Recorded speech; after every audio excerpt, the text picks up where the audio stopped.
So just a little bit of background on our solution. We're a website builder. The main difference is that we're focused in the pet industry, and we have like internal technologies that help the websites become more alive for four different categories of people that visit it. We're talking pet owners, or the management, or the employees, or the general public. And all the features that you would typically expect in a solution, you'll see it here, including all the SEO options. There actually might be more things that you wouldn't be expecting, like attribution. And so when somebody comes to a website that's an Easy Busy Pets website, it knows who they are based on their visit history, to name a few, and it gives them one of four experiences that are like based on those four categories of people that I told you about, which is really cool. And we have agencies that are working with us. They move from like Wix.com or like what's it called, Squarespace, or whatever it is, currently in the pet care industry, and that's what we've been doing for quite some time now for pet care. So Talani is a pet care service provider. She does training and a few other things. We have like resorts on this, dog daycares, dog walkers, sitters, trainers, right? Group puppy training type of people. There's grooming salons and mobile groomers, and there's like folks that do wellness and stuff. And it's all part of the solution. Yeah, definitely. Always looking, for clients, referrals, new technologies. I actually have multiple clients already in the pet business, so this would be something cool, to show them. So yeah, I think there could be a lot of synergies. And then I totally get what you're doing. So it sounds like you guys are unbranding the pet business and just going into the services, booking, website management, builder space. Yeah, we are, but we're coming out from an industry that's way more complex than any other service industry. I mean, we're talking about a situation where people have a dependent. Like, it's not just like, let's say we have a CRM in the system too. It's not just clients; it's pets that are dependent of those clients. And there's electronic forms to manage information about these pets. Like, people can't even make a booking unless certain things are filled out. So it's a different stages along the way that you can implement. There's payroll and team management and tips and payment acceptance. It's all integrated from beginning to end, and it's really, really cool. Okay, cool. So what I'm going to do today is, and I can spend hours teaching a number of things, like how things are booked and scheduled, and I'll show you a little bit about that as well. We're logged into Talani's website right now as the manager of the business. And if you went through any of our demonstrations, you'd know that what we're seeing right here is the interface for her, because she can actually see certain things that clients don't. And we can spend a whole hour on just high level describing how to set up services or products or physical spaces, and how billing works, and there's partial payments and deposits and all that fun stuff, or the memberships, which is a really big deal. Like packages, but memberships, like think of like gym memberships, but for pets. So there's a lot of business rules to control it. But I'm going to go to the dashboard, which is this little house up here. And today, our main focus is just on the website part of things. Yeah. Because there's also reviews technology here too. Like, people are asked for a review after an appointment is completed, to go to Facebook or Google or wherever, and it also pulls it onto the website too. So the reason I'm going here right now, not just jumping into making a page, like managing a page, is because a website needs to be defined as such, and then it has to have pages, and then those pages need to have certain behaviors before you even start designing them. And then even when we start designing them, like, you're going to see all this stuff we put together, just like today, the cooperative. If we go to the current website, the cooperative, I think, the cooperativecanine.com. Oh, and hosting is included in our solution too. It's with Google infrastructure. But basically, it doesn't leave the .com. Like, if somebody was on an Easy Busy Pets website and they click book now, the thinking of the system will be like, oh, okay, I know who you are. You're a pet owner. Here's your booking experience. Versus, oh, I don't know who you are. You should sign up and become a customer and fill out all this stuff. Right? Yeah.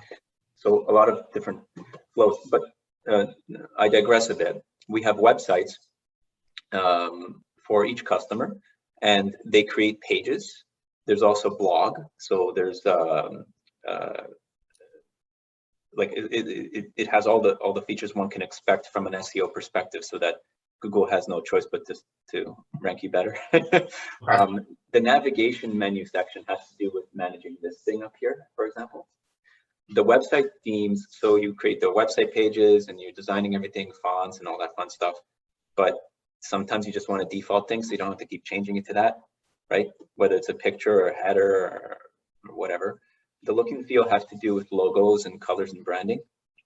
And then the website address is the last step, where we change the hosting to, well, the DNS settings, we change them to the ones that are pointing people to the hosting on Easy Busy Pets. And we don't charge for it, it's included in her subscription. We created the website as a glue for the entire customer experience. That was the original purpose. So hopefully that makes sense. So when I go to pages here, the reason I'm here is that, you know, I added all these pages. She has a home page up here. That's what this is. I added it, and I can edit it. I can unpublish it and delete it here as well. She has a blog right now, but it's hidden from view from those 4 types of users that you and I addressed earlier. The get in touch has to do with this page, and so on and so forth. And there's a reviews page too, which is currently active, and it's already pulling the Facebook reviews. If I left clicked on it right now, we'd see it. But it's just the Facebook ones, because she hasn't, you know, started with this thing yet, so clients aren't being asked to leave reviews in multiple different places. Well, real quick, while we're on that, when you guys solicit reviews, is it for Google or Facebook, or are you soliciting them internally on your own platform? All three, any option. Okay. Plus others. You define your list of where you want people to go. Okay, because I know a lot of I come from the dentist industry, was notorious, but the big players out there, they would all solicit reviews on their internal platform. And I was telling the dentist, I was like, yeah, that's good for ranking their website and their software platform. But I was like, you want these reviews on Google? Right. I was like, that's the only thing that matters. So I just thought that was I didn't like that tactic of hijacking the reviews and using them on their internal database. That's right. There's a lot of people trying to take advantage of such situations to improve their own ranking. Actually, if you look at any traditional SaaS scheduler invoicing system that people integrate into their website, for example, if they just did it the regular way, not with Easy Busy Pets, they would have to create like a login here, and it would redirect them to the cooperativecanine.schedulingsoftwarecompany.com. Yeah. So where are they spending all their time? And Google recognizes that, and you know that reduces the measure of ranking for the actual owner of the product, of the service, to name a few. So that's also similar to what you just talked about with the dentist's review system. And that's actually what all that stuff we avoid. We don't care about that kind of stuff, if that makes sense. We're not trying to steal people's search engine optimization rankings. Like I said, I thought it was pretty shady, and they were doing it in the levels of hundreds and getting 1,000 reviews, and their Google, my dentist had like 1,000 on this platform and 0 on Google. And Google, yeah, it's not cool. Actually, what we do is we send them to Google, and then we also pull it from Google. Okay, but yeah, we'll be pulling the Google reviews onto their website. But we currently send people wherever you want them to be sent to.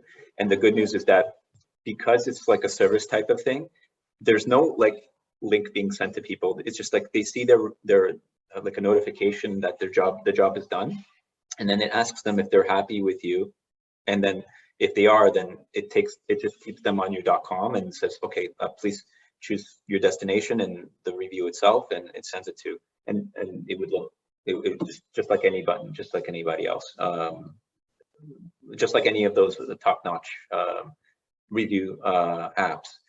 The difference, of course, is that because the reviews technology is part of the platform of Easy Busy Pets, it loads in milliseconds, versus, you know, it could be 3 seconds, it could be 12 seconds, it's spinning and spinning, and Google has a quota of how much time it can spend on your page.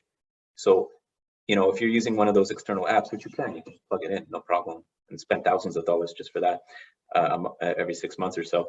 But the point is, it would take time to load here. And just like on any website builder, and Google search came to crawl this, it might not see it in time. It has a quota of how much time it can spend on the page. Yeah. Right. So ours loads in milliseconds. I don't know the exact amount of milliseconds, but it's immediate, almost instant, because it's part of the same platform.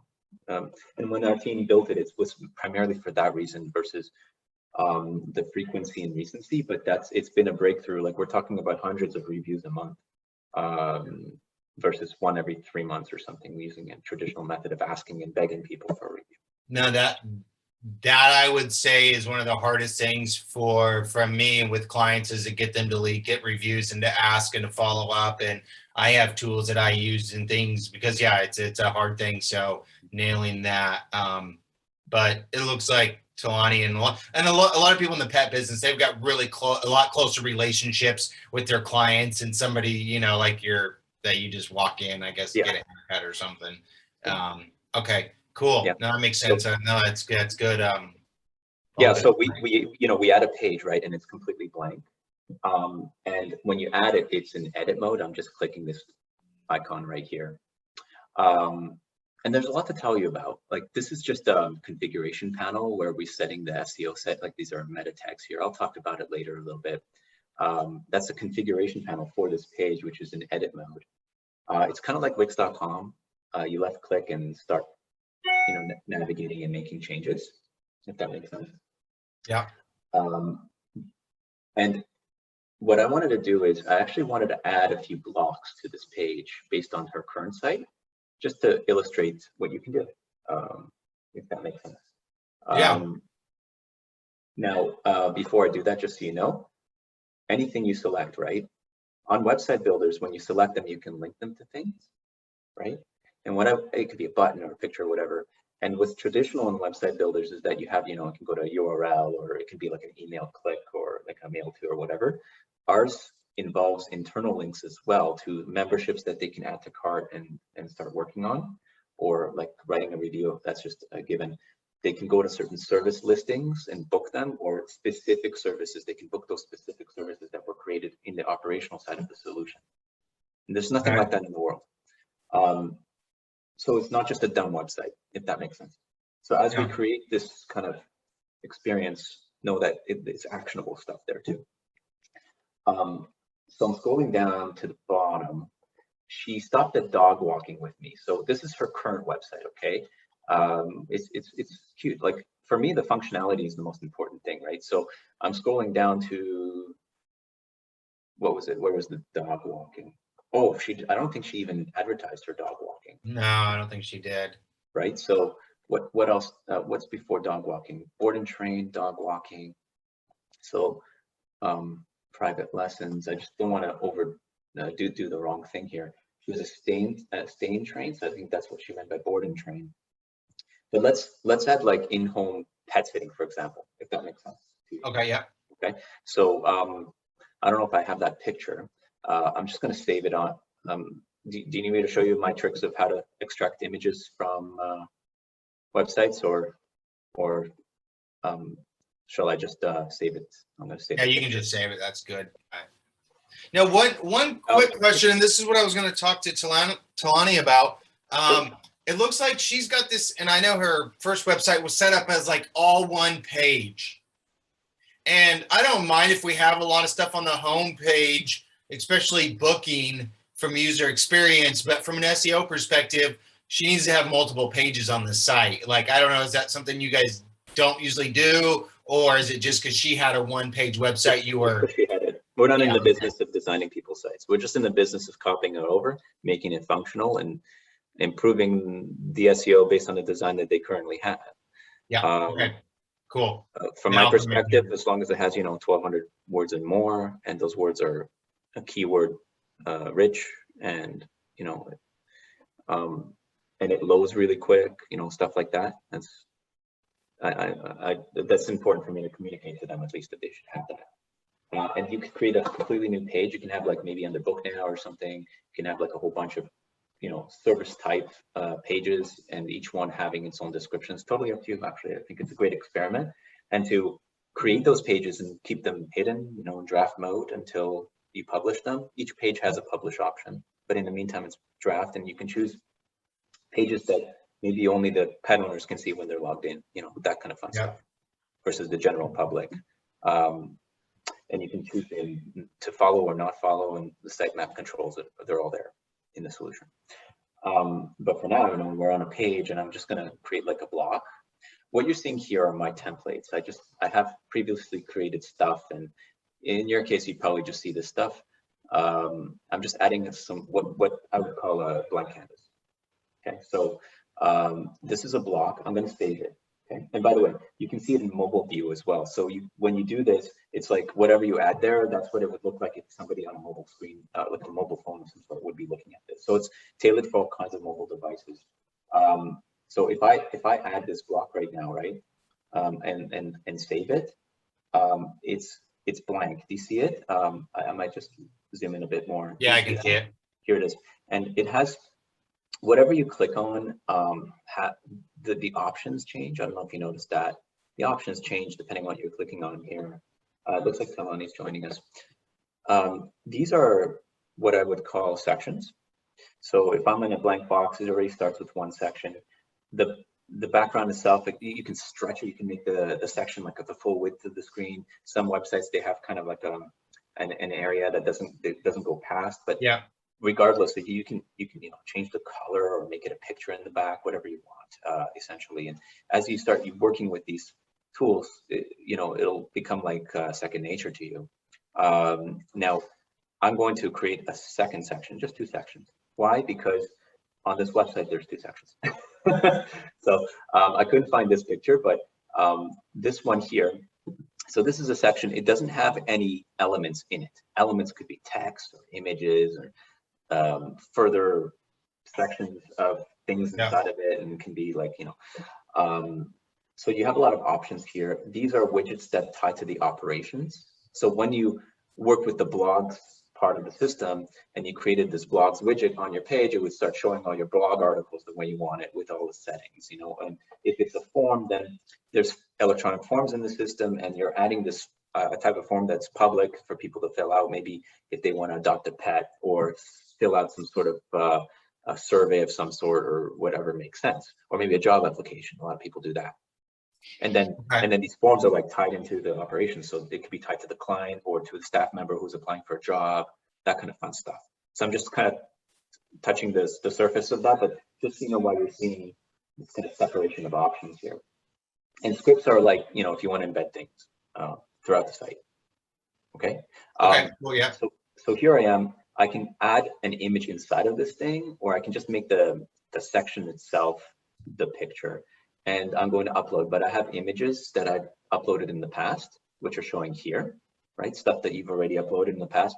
We're also integrated with Unsplash, so you can just source free images from there if you want to. Just type the search, it'll start giving you options. But I'm using Talani's picture of this dog for now. I know it's not the same dog, but you can always update it later. You just click on it and change the picture out. Yeah. And I'm just going to stretch it a bit like that. It's all like you can drag and drop things. Okay. I'm doing it like kind of like Lego. I'm thinking about it like Lego. Yeah. So now we have in-home pet sitting. So I'm clicking on this section, and I'm going to add maybe a heading. You don't want necessarily too many headings, maybe one or two per page from an SEO perspective, if I understand correctly. You can create the heading, and it'll respect the theme of the headings, for example, but maybe just create a text instead and type, in-home pet sitting, for example. I'm going to center it. I'm going to select it and I think by default, Triker is also the same as the headings. So maybe I increase the size a little bit and make it the color blue, whatever makes sense. Yeah, no, very simple, okay. And then I'm going to just add, I'm going to copy and paste. Be careful, sometimes there's some like weird characters that are copied over. PDFs have the worst, are very notorious for that. Yeah. But you can maybe put it on a notepad if you're, it's fine. The system will clear it out once you save, but I'm just copying and saving. So that's what it looks like, right? There's obviously some padding there that we want to add. My favorite approach is using these arrows. You can click on these specific widgets and kind of like move, drag them around and move them above each other and whatever. I'm just showing you a little bit of the flexibility. I'm clicking out so that I can, you know, focus on these standard padding spacing. So like if you use the standard instead of like kind of visually kind of trying to align it, you skip the opportunity, the chance that, you know, things might not perfectly align on certain screens. Now, how does this look on a mobile phone? It's the same stuff, but on mobile mode. See, I click that button. That's what it looks like. Maybe it's a little too big for that. So the changes I'm making here are only for mobile phones. Okay. Maybe on the mobile phone, this should be, and by the way, the themes apply here as well for mobility in terms of mobility theme settings. Remember I showed you in that dashboard? So yeah, maybe this would have already been set to 12, for example. And maybe the height, you know, might have been something like that. Hopefully that makes sense. So services include, again, just a section here. Maybe we can just put it into the same text box or make it a new text box. It didn't respect the bullets that were on that other site. So I'm just going to go ahead and, you know, tell the system that it's a list, you know, and oops, not there. So this is the list, right? Stuff like that. And then you would in turn modify things. I'm not going to be making it perfect because I'm sure that you'll want to play around with it even further anyway. I'm going to add a button though. And a button is really an image with a link behind it. It's already been templated as well, like in that section in the dashboard, like we discussed. And we designed it to look like that. I'm just going to press cancel for a second. I don't want it to set it anything. Buttons, you know, they have animation options. They have shadows with different blur radiuses and all that fun stuff, and shadow colors. They have border settings, right? Sizes, and they're linked to something, and they have further, you know, like padding of the buttons. So like every single little element has its own kind of settings, and hopefully you like what you see so far. Now this is in-home pet sitting, and if I link it to something, internal links, there should be an in-home pet sitting option. There we go. So Talani and I created, or I think it may have just been Talani. She created a service. The services are like a whole different part of the system in terms of, you know, available times, which people are pet sitters in the company and can actually handle the job, what's their availability for it, what sort of pets can be booked for it, which days of the week can it be, but like a truly booking experience, true booking experience. And we'll actually maybe go through that a little bit. Like in-home pet sitting, for example, right? It just defaulted to the name of the service. I can just type book now instead, and then we save it. So book now means some, like if you're the manager, which we're looking at it right now. So let's actually publish it. Let's click this here. It's not published yet, so I'm going to publish it. Okay. So now the website reflects the latest changes. Anyway, if you're the manager of the business and you click this, it takes you into booking pet sitting service, but from the manager's perspective. If you were a pet owner and you saw this and you clicked it, it would book you from the pet owner's perspective. So it would only give you, for example, access to your own pets and your own home address. That's sort of like if I were just to oversimplify the experience. When we switch to a pet owner view, I don't know, Talani, if that's okay with you if I do that. Please do. All right. So I'm just going to switch to you as the pet owner because we have this kind of switcheroo. And you can do that as well, Joey, if you're running her system and she gives you the permissions. There's permission settings just for designers to work with. So, you know, if I click this,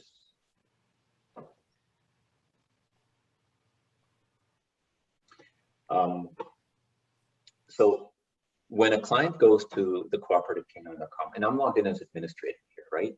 It's not the cooperativecanine.com. Okay, it's our internal support person's login to your account.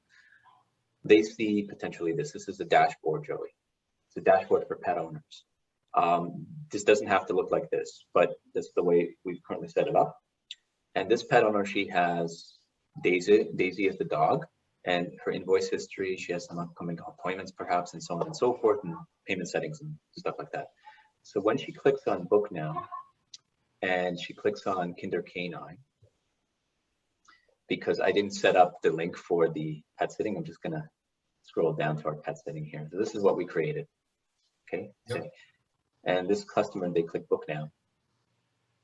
It takes them to the booking experience. So in-home pet sitting, maybe add additional services. It depends how the service is set up. And it takes them through this kind of track of which pets they want to choose from, right? She only has one. There may be capacity things going on. So we're not spending today on how to set up, you know, operational stuff, but Yeah, stuff has already been set up, and that's why we're seeing what you're seeing. And then it looks to me like it's an overnight kind of service. Otherwise, it would be like, it would look different in terms of calendar selections. But maybe this person wants to book from the 24th to arrive at 2 p.m. and maybe the end date would be the 4th or something like that at 2 p.m.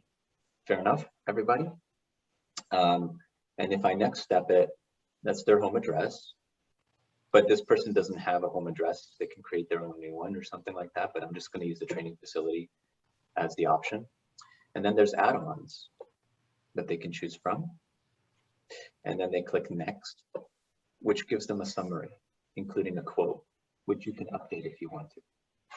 You can update the quote, like right in the appointment if you want to. There's downstream invoicing and payments and all that fun stuff. Okay. And then they request it. But the point is, it's still on the .com. And it's now a little bit more on the operational side of things. So typical things that a scheduler and invoicing system would be handling. And Telani just got an email about this request to accept and decline it.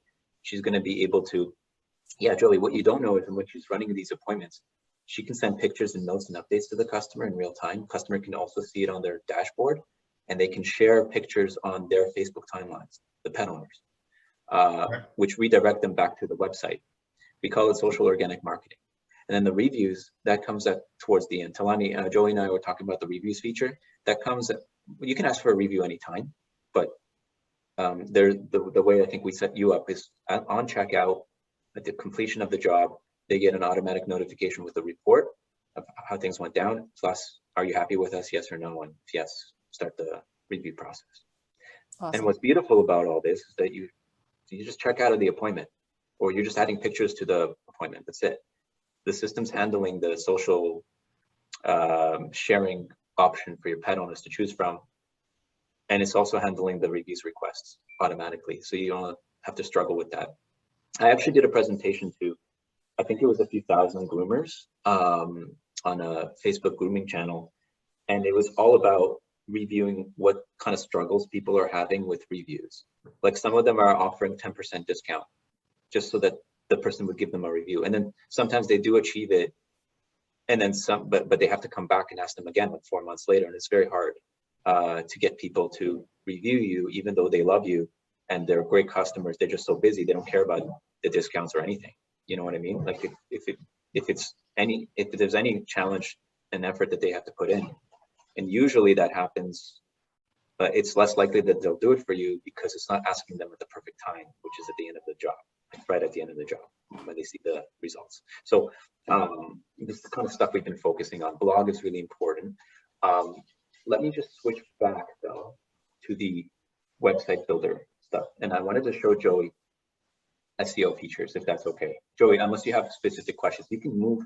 Nope, I'm following you. Everything's clear so far. So yeah, if you want to jump into the SEO, yeah, cool. And you guys have really thought this out. Like I said, just from my background, I've mapped out hundreds of process flows and use cases, upstream, downstream dependencies. So I get what you guys are doing. And yeah, it definitely looks like a very robust platform. And you guys have thought a lot about the user experiences from a lot of different functional perspectives. Yeah, wait till you see what's coming out in the next few weekends. We're very excited. Cool. But thanks for that. I appreciate it. When you edit any page, there's a configuration panel that pops up here. Pretty sure this kind of ugly little orange thing is going away soon. That's just a design mistake on our team. Just the fact that it's orange, it looks like that. But everything else, when you're writing a page up, when you're designing the page up, as you know, there's all this hidden content in the header, for example, of the page. Title tag is one of them, right? The description tags are the other. keywords are in some ways not considered. Some people don't believe they're considered anymore by the search engines, but they're still keyword tags. But that said, if you do put them in, then we have automated linking capabilities within the page to strengthen Google's crawling throughout your website. That involves these keywords. So I think it's good practice to have them there, even though they may or may not be. We don't know 100% how that algorithm works, right? Yeah, but I was going to say, I don't think they add much value, but they probably don't hurt. Just correct. Don't be spammy. And especially if you have other things that are happening behind the scenes that take into account those keywords, that's a field Correct. that I will use. Correct, absolutely. I know how to use that. Okay. And it's maybe, for me, it would be like a nice way to reference what my, content might be on the page itself or in the description as well. Just visually, it's nice. Also, when you start filling stuff like that out, it starts generating here your meta tags. So if I were to use my own demo here as an example, okay, I'm just going to my own demonstration website because I have some stuff set up there. Yep. I think. Let's see what I did there. So when I edit that, right, I have some entries here. It starts popping up here under the Twitter tags and Open Graph stuff. Are you familiar with that? Yeah, I see that. Yeah. It starts showing me that it's generating this stuff in the header. Then I start adding pictures here because when somebody shares your page, although it's not SEO specific, it's more like if somebody shares your page on Facebook or Twitter or something like that, it's not just like a one-liner, it's like a picture, a title, description, so it's properly posted when somebody shares your page and wants to talk about you. So it's kind of a mix of SEO settings in combination with that kind of stuff. And you can add additional metadata tags as you wish. See the metadata? Yeah. Going back to your account here for a second. You can choose if it's a robots.txt file and website page. The kind of stuff that you don't want Google to go to this page and crawl it. Some pages you don't want Google to check out. Sitemap and its weights, just basic stuff like that. You can do that on the pages listings under websites in your dashboard as well. You can set your sitemap there. Analytics. So Google tags are supported here for each and every page within your website. Yeah. And Okay. I'm pretty sure you will be too. Yeah. This is, the first time we're thinking about this. Yeah, this is a pretty standard backend website build or something I'm easily capable of. Look through all the configurations, basically everything that I need to know. I know where it is, and I'm sure there'll be a couple questions at the very end, but should be able to do most of the heavy lifting. Sounds great. Fantastic. Thank you. Cool. Okay. All right. Thanks, John. Thanks, everybody. See you guys.